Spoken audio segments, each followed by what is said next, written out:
સ્વામિનારાયણ સાક્ષાત અક્ષર પુરુષોત્તમ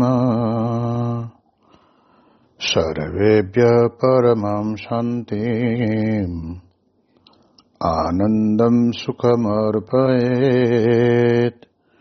શ્રી સ્વામિનારાયણ ભગવાનની જય. શ્રી અક્ષર પુરુષોત્તમ મહારાજની જય. શ્રી ગુણાતીતાનંદ સ્વામી મહારાજની જય. શ્રી પ્રમુખ સ્વામી મહારાજની જય.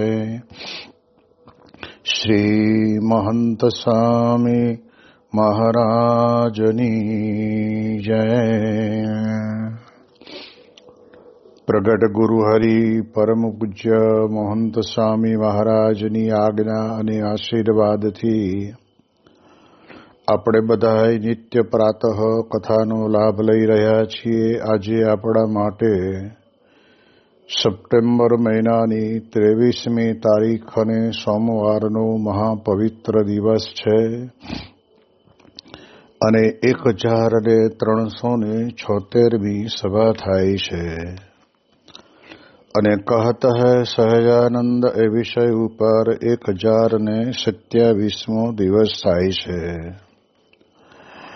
ભગવાન સ્વામિનારાયણ ગઢડા પ્રથમ પ્રકરણના 62ના વચનામૃતની અંદર આપણને ભગવાનના સ્વરૂપને વિશે રહેલા 39 કલ્યાણકારી ગુણોની વિશેષ વાત કરતા કહે છે કે એ ગુણોનું આપણે વર્ણન કરીએ છીએ એની અંદર આપણે 26 નંબરના ગુણ સુધી આપણે પહોંચ્યા. હવે આપણે આગળ વિશેષ પ્રવેશ કરીએ છીએ 27મા ગુણની અંદર, જેનું નામ લખ્યું છે પ્રાગલ્ભ્ય. એટલે આપણને અહીંયા એનો અર્થ સમજાવીને કહે છે કે પીડતા જ્ઞાનની ગંભીરતા. આ પ્રમાણેના ગુણનું વર્ણન અહીંયા આગળ આપણને કરતા કહે છે કે પીડતા અને જ્ઞાને ગંભીરતા.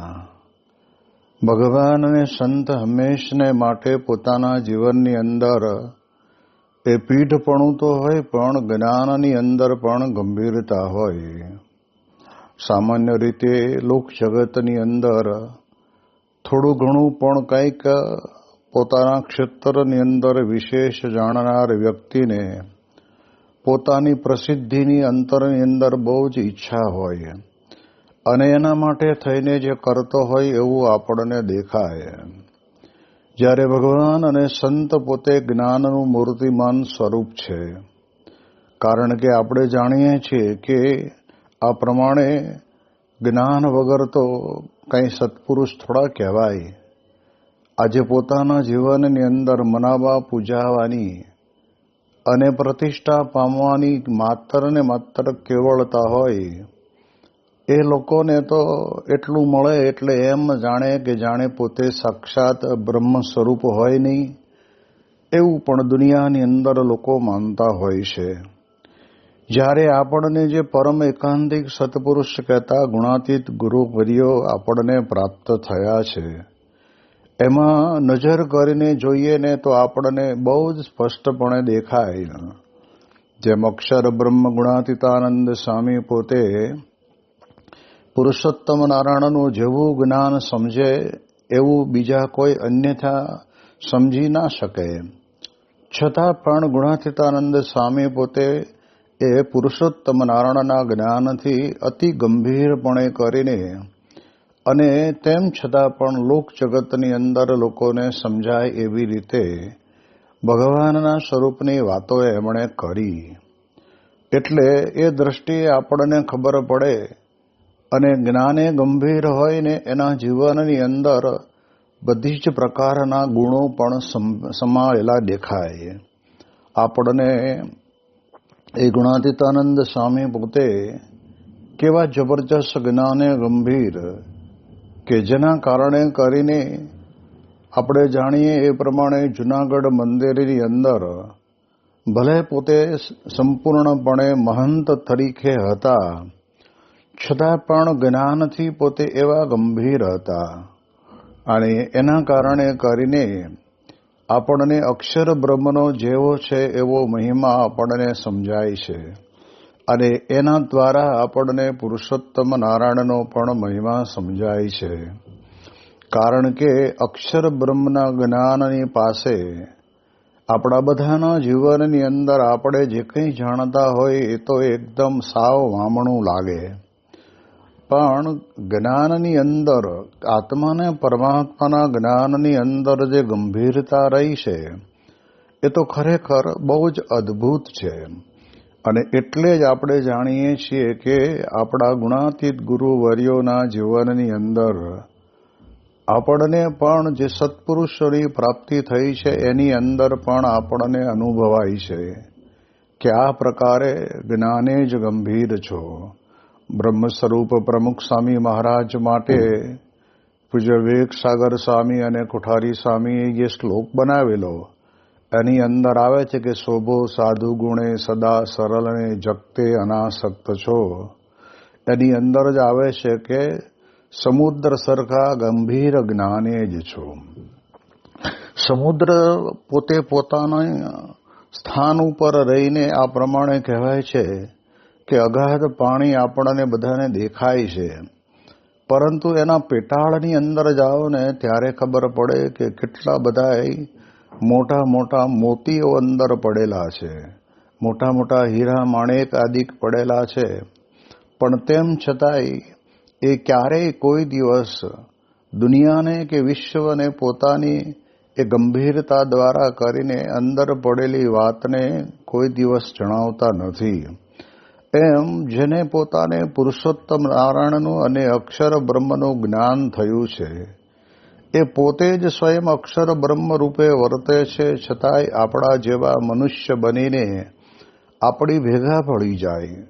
આ ખરેખર બહુ જ મહત્વનો મુદ્દો છે કે આવી રીતે જ્ઞાને જ ગંભીર રહેવું એ તો ગુણાતીત સંત વિના રહે જ નહીં. નથી ઘણી વખત સંતો વાત કરે છે કે કોઈક વ્યક્તિ તો સામાન્ય નોકરી કરતો હોય અને પછી એને કહેવાય એ પ્રમાણે કે લોટરીની ટિકિટ લાગે ને 1 કરોડ રૂપિયા મળે તો ચાલ્યો રે. એ તો એમ જ માને કે બસ આ તો ખુદાને દિયા તો છપ્પડ ફાડ કે દિયા. અને પછી તો કપડાં બદલાઈ જાય, મકાન બદલાઈ જાય, વાહનો બદલાઈ જાય, રહેણી કહેણી બદલાઈ જાય, લોકો એને બોલાવતા થઈ જાય, આવો શેઠ આવો શેઠ આવો શેઠ થાય. ત્યારે માણસ પોતે એની અંદર કહેવાય છે કે ફૂલાતો ને ફૂલાતો ફરતો હોય. એ મળે છતાંય પણ એને પોતાના જીવનની અંદર એ સાચવી ન શકે અને જીરવી પણ ન શકે.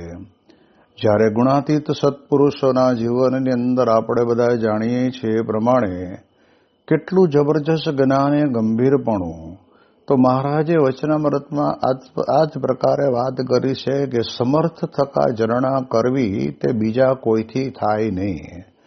આપણે જાણીએ છીએ એ પ્રમાણે ગુણાતીત સત્પુરુષોના જીવનની અંદર આપણને આ દેખાય કે સમર્થ હોવા છતાં પણ કેમ જેમ કહેવાય છે કે અસમર્થ અને સમર્થ બેની જ્યારે જીભાજોડી થાય ત્યારે સમર્થ માણસ હોય એ અસમર્થને પાડી જ દે. એમ અહીંયા આગળ સમર્થ હોવા છતાં પણ કંઈ છે જ નહીં પોતાની પાસે એમ સમજીને સહન કરી લે, એનું નામ જ્ઞાન.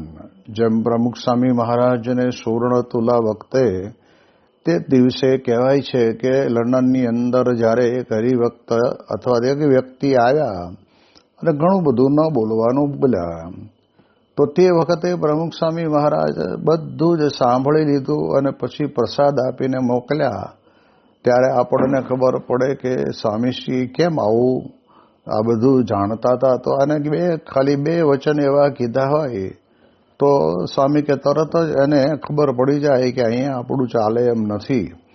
પણ એ પોતે આત્મા રૂપ બનીને પરમાત્મામાં રમમાણ રહેતા હતા અને એના કારણે કરીને એક જ દિવસની અંદર 2 પ્રકારના પ્રસંગો બને. એક બાજુ સન્માન બને અને બીજી બાજુ આવું હળાહળ અપમાન પણ થાય. ત્યારે ગમે તેવો હોય તો પણ એને લાગી આવે જ. જ્યારે સ્વામી શ્રી કે એને મનની અંદર ઉભરો હતો તો આપણી પાસે આવીને એને ઠાલવો, આપણે સાંભળી લીધો. આપણે એ કહે છે એમાં જો કંઈ તકલીફ જેવું હશે અથવા તો ફેરફાર કરવો ઘટતો હશે તો કરશું. તો આવી રીતે ભગવાનના સ્વરૂપના ધારણ કરનારા ભગવાનના સંત પરમ એકાંતિક સત્પુરુષના જીવનની અંદર આપણને આ પ્રમાણે ગંભીરતા દેખાય. અને એટલા જ માટે થઈને આ ગુણાતીત સત્પુરુષો પોતે પોતાના સ્થાન ઉપર કેટલા સ્થિર અને ધીર છે. નહીતર તો માણસને પોતાને કંઈક ઐશ્વર્ય મળે ને તો ઐશ્વર્ય વડે કરીને પણ લોકોને દબાવવાનું ચાલુ કરી દે. જેમ આપણે જાણીએ છીએ કે દેવીવાળો મગનીરામ પોતે શારદા દેવીની ઉપાસના કરીને ઘણી બધી સિદ્ધિ પ્રાપ્ત કરેલી, પરંતુ એના દ્વારા એને હકીકતની અંદર તો ભગવાનને મેળવવા હતા, પણ ન કરવાના કારણે કરીને આ પ્રમાણે જીવનની અંદર એવું બની જાય છે કે જેને કારણે કરીને આપણે જાણીએ એ પ્રમાણે આ અહીં આગળ એ પોતે ભગવાન સ્વામિનારાયણની સાથે પણ આ પ્રમાણે તે વખતના સમયની અંદર એ પ્રમાણે ભગવાન અને સત્પુરુષ છે એ પોતાના જીવનની અંદર આ પ્રમાણે આપણે જાણીએ એ પ્રમાણે અતિશય જ્ઞાનથી ગંભીર હોય છે. એવી જ રીતે સત્પુરુષના જીવનની અંદર પણ વિશેષ કરીને જ્ઞાને ગંભીર હોય છે. પ્રમુખ સ્વામી મહારાજ આ લોકની અંદર ભલે આપણા જેવા મનુષ્ય બનીને આ લોકમાં પધાર્યા, પરંતુ આપણે જાણીએ એ પ્રમાણે એમના જીવનની અંદર બધી જ પ્રકારની જ્ઞાનની દ્રઢતા હતી. બહુ જ નાની ઉંમરની અંદર પોતે ત્યાગાશ્રમની અંદર પધાર્યા, તેમ છતાં પણ સ્વામીશ્રીને દરેક વિષયની અંદર, દરેક ક્ષેત્રની અંદર સંપૂર્ણપણે એ નિપુણતા ધરાવતા હોવા છતાં પણ એમનામાં ગંભીરતા અતિશય દેખાય. એમના હૃદયની અંદર જે વાત કોઈએ કરી હોય એ વાતને પોતાના પેટની અંદર સમાવી રાખે. આ એક ભગવાન અને સંતનો ગુણ છે, બહુ આગવો ગુણ કહેવાય. કારણ કે આપણે જાણીએ છીએ એ પ્રમાણે લોકની અંદર તો શું કહેવાય, જેમ બ્રહ્મ સ્વરૂપ યોગીજી મહારાજ ઓલી 3 પૂતળીની વાત કરતા ને, કે એકના કાનમાં ગોળી નાખી એ મોઢામાંથી બહાર નીકળી ગઈ, એકના કાનમાંથી ગોળી નાખી એક આ કાનમાંથી ઓલા કાનમાં નીકળી ગઈ, અને એકના કાનની અંદર ગોળી નાખી તો પેટમાં જઈને સમાઈ. તો એના માટે તે વખતના સમયની અંદર રાજાને કહ્યું કે આ પૂતળીની કિંમત આ પ્રમાણે અબજો રૂપિયા થાય. કારણ કે કોઈ પણ વાતને પોતાના જીવનની અંદર પોતાના પેટમાં સમાવીને રાખવી એ તો આ લોકની અંદર તો આપણે જોઈએ તો ભગવાનના પરમ એકાંતિક સત્પુરુષ અથવા તો એ ભગવાનના જીવનની અંદર આપણને અનુભવ થાય છે. પ્રમુખ સ્વામી મહારાજ આવડી મોટી સંસ્થાનો વહીવટ કરતા, તે પણ એ જ્ઞાન વડે કરીને પોતે સંપૂર્ણપણે નિર્લેપ રહેતા, કરતા બધું જ, પરંતુ આપણે જાણીએ એ પ્રમાણે કે ક્યારે પણ એમને પોતાના અંતરની અંદર ઉદ્વેગ આવીને ઊભો રહ્યો હોય એવું બન્યું નથી. એ સદાયને માટે સ્થિર અને ધીર રહ્યા છે. એ પ્રમુખ સ્વામી મહારાજે હજારો લોકોની વાતો સાંભળી છે, પણ ક્યારેય કોઈ દિવસ એ પોતાના પેટમાં રહેલી વાતને સામી અન્ય વ્યક્તિની સમક્ષ ક્યારે પણ રજૂ કરવાનો પ્રયત્ન એમણે કર્યો નથી. નહીંતર શું છે કે આ લોકની અંદર તો આપણા બધાના જીવનની અંદર આપણને સ્પષ્ટપણે એવું દેખાઈ આવે છે કે કાંઈ ન હોય તો પણ, જાણતા હોય તો પણ છતાંય ખબર પડી એમ કરીને વાત શરૂ કરે અને મરી મસાલા અંદર ભેળવતા ભેળવતા એ વાતનો વળાંક તો ક્યાં જઈને ઊભો રહે. એટલે લોકની અંદર તો આ બધા પ્રકારના અવગુણો પડેલા જ હોય છે, પરંતુ એમના જીવનની અંદર રહેલી જ્ઞાનની ગંભીરતા તો ઘણા બધા સંતો, પાર્ષદો, હરિભક્તો પોતાની નાની મોટી મૂંઝવણો હોય એવા ગુણાતીત સંતની પાસે રજૂ કરે અને એ રજૂઆતની અંદર બધું જ દિલ ખોલીને વાત કરે. અને ત્યારે પ્રમુખ સ્વામી મહારાજ એટલું જ કહે કે શું કરવા તું ગભરાય છે? આપણને શાસ્ત્રીજી મહારાજ, યોગીજી મહારાજ જેવા ગુરુ મળ્યા છે અને એનું આપણે સ્મરણ કરવું અને એમની કૃપાથી આ બધું જ જે કંઈ તારી ભૂલો થઈ હશે એ ભૂલને ભૂલી જશે અને આપણે નિર્વાસનિક થઈ જશું, એવું સહજ એમના અંતરની અંદરથી નીકળતું. પણ ઘણી વખત શું થાય, કોઈક આપણને પોતાની ભૂલ કહે તો આપણે તો આખા ગામની અંદર એની ભૂલનો ધજાગરો કરતા ફરીએ. પણ ભગવાન અને સંતનું પેટ એટલું મોટું વિશાળ છે કે જેની અંદર એ જ્ઞાનથી પોતે ગંભીર રહ્યા છે. અને એટલે જ આપણે જાણીએ છીએ કે ભગવાન સ્વામિનારાયણ પોતે આ લોકની અંદર પધાર્યા અને એમણે પણ આપણા જેવા જ મનુષ્યનો દેહ ધારણ કર્યો, છતાં પણ મહારાજને પણ ઘણી બધી પ્રકારના કષ્ટો સહન કરવા પડ્યા છે. પણ એ બધા જ કષ્ટોને ભૂલી જઈને, જ્ઞાને કરીને, એ ગંભીરતાના કારણે કરીને એ ભક્તની એક નાની એવી અલ્પ સેવા હોય ને, એ સેવાને પણ પોતે યાદ કરે અને અંત સમયે એને ભગવાન પોતે પોતાના ધામને વિશે લઈ જાય. અને એટલા જ માટે કહ્યું છે ને કે અણુમપ્યતુલમ હિમન્યતે સહજાનંદ ગુરુમ ભજે સદા, કે આપણું ગમે તેટલું મહાપર્વત જેવું પાપ હોય ને તો પણ એને અણુ જેટલું માનીને આપણને એમાંથી મુક્તિ અપાવે, એ એમનું જબરજસ્ત ગંભીરપણું છે. એ જ્ઞાને કરીને એ આ બધું જ આપણા બધાના જીવનની અંદર આપણને એમના અમૃત વચનો, 2 વચનો કહીને સમજાવીને આપણને એ પ્રમાણે સંપૂર્ણપણે સરળતાથી જીવન જીવી શકીએ એવી પ્રકારની એ કરુણા એ મોટા પુરુષના જીવનની અંદર આપણે જોઈ છે. અને એટલા જ માટે થઈને આવું ગમે તે વાત હોય તો પણ એ વાતને પોતાના પેટની અંદર સમાવી દેવી અને ક્યારે પણ ગમે તેવા સંજોગ આવીને ઊભા રહ્યા હોય તો પણ એને યાદ ન કરે. આપણે જાણીએ છીએ કે બ્રહ્મ સ્વરૂપ શાસ્ત્રીજી મહારાજના વખતના જૂના સંતોની કેટલી બધી અપરંપાર સેવા હતી. મંદિરના કારખાનાની અંદર એમણે જબરજસ્ત મહેનત કરેલી અને તે વખતે તો પરિસ્થિતિ સંસ્થાની બહુ વિપરીત, પણ તેમ છતાંય ખાવા પીવાના કોઈક લાલચે વડે કરીને એ શાસ્ત્રીજી મહારાજની સેનાની અંદર કંઈ સાધુ થઈને જોડાયા નહોતા, પરંતુ એક જ હેતુ હતો કે શાસ્ત્રીજી મહારાજને રાજી કરવા.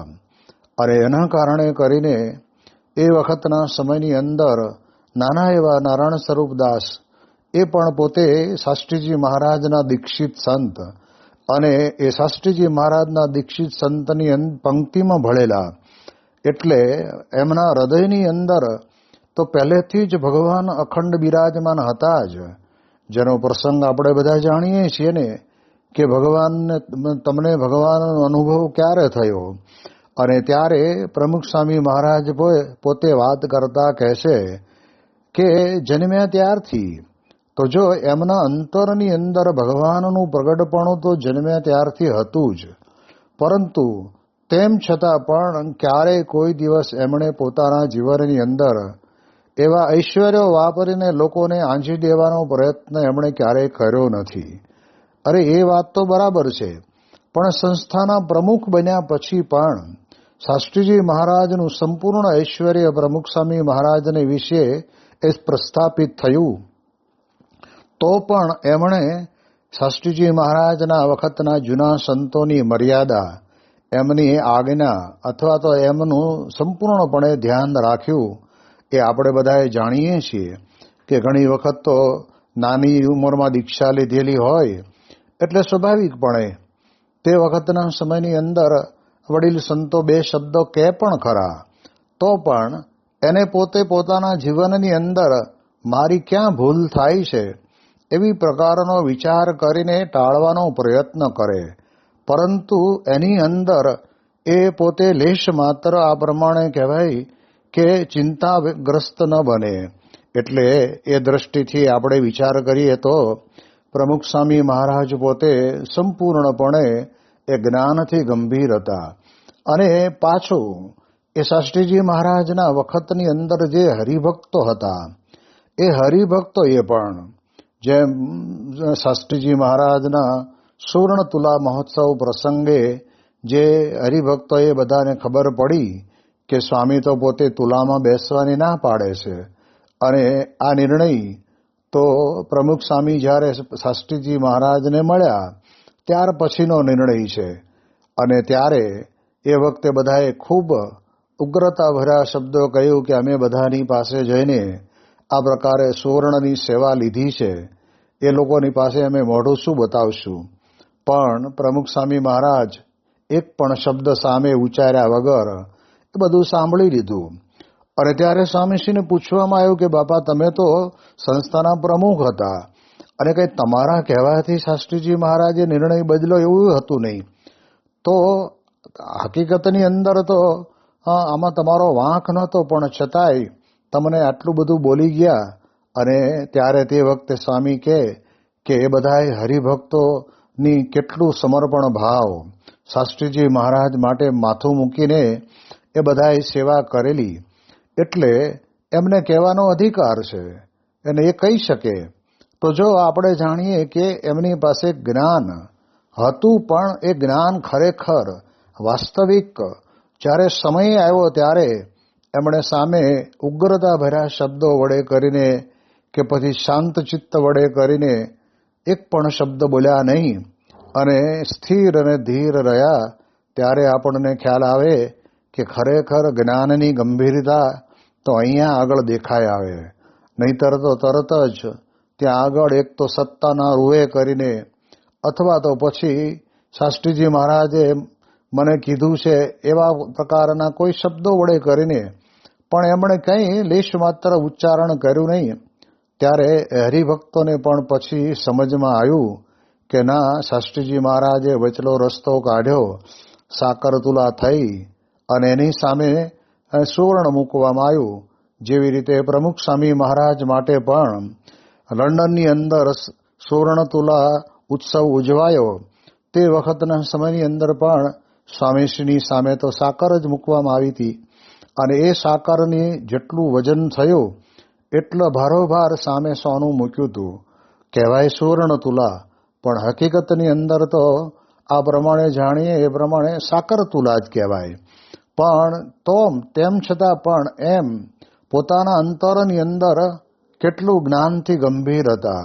તો પ્રમુખ સ્વામી મહારાજ પોતે આશીર્વાદની અંદર બોલ્યા કે આટલું મોટું ભવ્ય સન્માન થતું હોય અને સન્માન પછી ત્યાં આગળ બોલવાનું થાય ત્યારે સહેજે સહેજે જો લૌકિક દ્રષ્ટિએ કોઈક આવા જ્ઞાન ગંભીરના ગુણથી જેને કહેવાય રહિત હોય તો એ પોતે ત્યાં આગળ પોતાના વખાણ કરતા થાકે નહીં કે મેં આટલા વર્ષની અંદર આટલા મંદિરો કર્યા, આટલા વર્ષની અંદર મેં આટલા સાધુ કર્યા, આટલા વર્ષની અંદર આટલા બધા દેશોની અંદર વિચરણ કર્યું, આટલા વર્ષની અંદર આવી રીતે સત્સંગ વધાર્યો.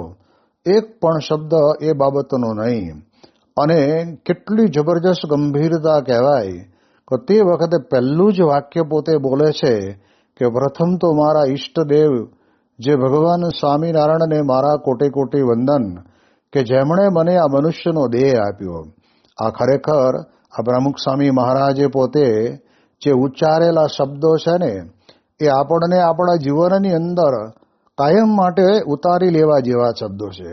કારણ કે જો પ્રમુખ સ્વામી મહારાજ આટલા બધા ઊંચા લેવલ ઉપર પ્રગટ બ્રહ્મ સ્વરૂપ હોવા છતાં પણ અને ગુણાતીત હોવા છતાં પણ એક નાનામાં અને આટલા બધા હજારો હરિભક્તોની વચ્ચે એક નાનપણ કેને કે દાસ ભાવ કેવો બતાવે અને નેચરલ, કે એમ કે લોકોને બતાવવા માટે નહીં કે જો હું અહીં આવું બોલીશ તો મારું માન વધશે, એવું નહીં, પણ એમના અંતરની અંદરથી નીકળેલા ઉદ્ગારો હતા. અને એટલે જ કીધું કે પોતાના ઈષ્ટદેવ પ્રત્યે કેટલી શુદ્ધ ભાવના, કે જેના કારણે કરીને આપણે જાણીએ એ પ્રમાણે કે મારા કોટી કોટી વંદન કે મને મનુષ્યનો દેહ આપ્યો. અને વાત એ વાસ્તવિક છે. આવું જ્યારે મનુષ્યનું શરીર મળે ને ત્યારે જ ભગવાન ભજાય છે. એ સિવાય તો સ્વામી કે અન્ય કોઈ યોનિની અંદર જઈએ તો આપણને ક્યારે પણ ભગવાન ભજવાનું સુખ નહીં આવે. મનુષ્યનું શરીર એક એવું છે કે જેની અંદર હાલતા ચાલતા બોલતા ખાતા પીતા ગમે તે ક્રિયાની અંદર આપણે ભગવાનનું ભજન કરીએ ને એ કરી શકાય એવું શરીર આપણને આપ્યું છે.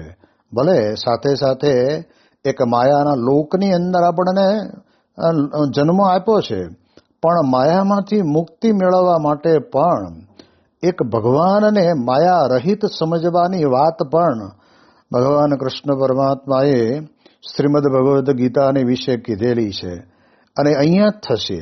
બાકી એમાં આપણે સમજીએ કે જેમ કે છે ને કે છોકરો ભણે, ભલે ઓછું આવડતું હોય, પણ એ નિશાળે રોજ જાય ને તો એમ કરતાં કરતાં પહેલા ધોરણમાંથી બીજા ધોરણમાં જાય, પણ કે ના મને નહીં ફાવે અને પછી ઘરે જઈને ઢોરા ચારવાનું ચાલુ રાખે તો પછી એનો અર્થ શું? એમ સ્વામી કહે છે કે આપણે જેટલું ભજન થાય, જેટલી આપણા જીવનની અંદર આ પ્રમાણે ભક્તિ થાય, સેવા પરિચર્યા થાય, એટલું આપણે આ દેહે કરીને કરી લઈએ ને તો અહીંયા જ થશે, આ દેહે જ થશે. બાકી આપણે એમ વિચાર કરી કે આવતા જન્મની અંદર આપણે ભગવાન વધશું, અત્યારે તો લહેર કરી લો ને, કેવા સરસ મજાના જુદી જુદી પ્રકારના નામવાળા આ ખાણીપીણીના સ્ટોલો બહાર જોવા મળે છે, અને કેવી પ્રકારના બધાય વસ્ત્રો પણ પહેરવા મળે છે, કેવી કેવી ડિઝાઇનવાળા બંગલામાં રહેવા મળે છે. એ બધુંય આપણે રહીને જતા રહીશું અને એક દિવસ રાખનો ઢગલો પણ થશે ને ઉડી પણ જતા વાર લાગશે નહીં. પણ આ પ્રમાણે પ્રમુખ સ્વામી મહારાજની આ પ્રાર્થના કહેતા કે એમના ઉચ્ચારણની અંદર પણ આપણને કેટલી જ્ઞાનની ગંભીરતા દેખાય છે. અને એટલે જ પ્રમુખ સ્વામી મહારાજે પોતાના ઈષ્ટદેવને યાદ કર્યા. ત્યાર પછી બીજી પ્રાર્થના કે મારા ગુરુ શાસ્ત્રીજી મહારાજે મને સ્વીકાર્યો. આ એક જબરજસ્ત આપણને એમના જ્ઞાનની અંદરથી ગંભીરતાનો એક રણકો દેખાય છે કે આજે દુનિયાની અંદર કોણ કોને સ્વીકારવા તૈયાર છે. ભલે ખૂબ સારી રીતે વાતોચીતો કરી હસ્તમેળાપ કર્યો હોય, પણ ક્યારે એનું બગડે અને ક્યારે મન વિચલિત થઈ જાય અને અન્ય રૂપની અંદર મોહિત થઈ જાય તો સ્વામી કે એનો સંસાર બધો રફે દફે થઈ જતો હોય છે, કોઈ એનું રહેતું નથી. જ્યારે અહીંયા તો શાસ્ત્રીજી મહારાજ જેવા પુરુષે મને સ્વીકાર્યો. સ્વીકારીને કાંઈ આપણને કહેવા લાગે કે સંસ્થાના પ્રમુખ બનાવ્યા, પણ શાસ્ત્રીજી મહારાજે શરૂ કરેલા બધા જ શિખરબદ્ધ મંદિરના કામ અધૂરા હતા. એવા સમયની અંદર પ્રમુખ સ્વામી મહારાજને પોતે આ પ્રમુખ તરીકેની નિયુક્તિ કરે છે. તો એ પ્રમુખ સ્વામી મહારાજ આજે વર્ષો પછી પણ એમ કહે છે કે મને સ્વીકાર્યો અને સેવા આપી. તો આપણને ખ્યાલ આવે કે આવા સુવર્ણતિલા મહોત્સવ જેવા પ્રસંગની અંદર બહુ ભવ્ય સન્માન કહેવાય હતો. અને એમાંય દરિયા પાર વિદેશની ધરતી ઉપર થયું એટલે તો ન ભૂતો ન ભવિષ્યથી કહેવાય. પણ પ્રમુખ સ્વામી મહારાજ પોતાના ગુરુને યાદ કરે છે, પોતાના ઈષ્ટદેવને યાદ કરે છે. તો એ સમયની અંદર આપણને ખબર પડે કે એમની વાણીની અંદરથી જ એ જ્ઞાનની ગંભીરતા આપણને અનુભવાય. એ પોતે કેટલા જ્ઞાની છે કે આપણને એમ લાગે કે આ ભગવાન સ્વામિનારાયણના વચનામૃતોની અંદર આપેલો જે સિદ્ધાંત જે શાસ્ત્રીજી મહારાજે પ્રસ્થાપિત કર્યો છે એ સિદ્ધાંત ઉપર સંતો ભણતા હોય એને એક પત્ર લખે 10-15 પાનાનો, અને એની અંદર સંપૂર્ણ વચનામૃતના આધાર ઉપર આ અક્ષર અને પુરુષોત્તમનું જ્ઞાનનો નિચોડ આવી જાય છે, જેની કારિકા પૂજ્ય ભદ્રેશદાસ સ્વામીએ પોતે બનાવી છે.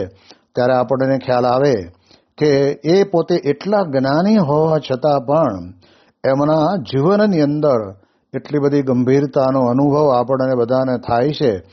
એટલે ભગવાન અને સત્પુરુષને વિશે આ પ્રમાણે એક પોતાના જીવનની અંદર ગંભીર જ્ઞાન વડે કરીને જ ગંભીર છે. કે ઘણી વખત શું થાય, નાના છોકરા હોય, બહુ એ બોલે નહીં, ચાલે નહીં, હલે નહીં, એવાય ઘણા હોય, તો આપણે કંઈ એને કંઈ જ્ઞાની કહી દઈએ એવું નથી, એ એની પ્રકૃતિ છે. પણ આ તો અતિ ચપળ અને ચંચળ હોવા છતાં પણ એમના જીવનની અંદર જ્ઞાને કરીને કેટલા સ્થિર અને ધીર છે એની વિશેષ વાતો આપણે આવતીકાલે કરીશું. શ્રી સ્વામિનારાયણ ભગવાનની જય.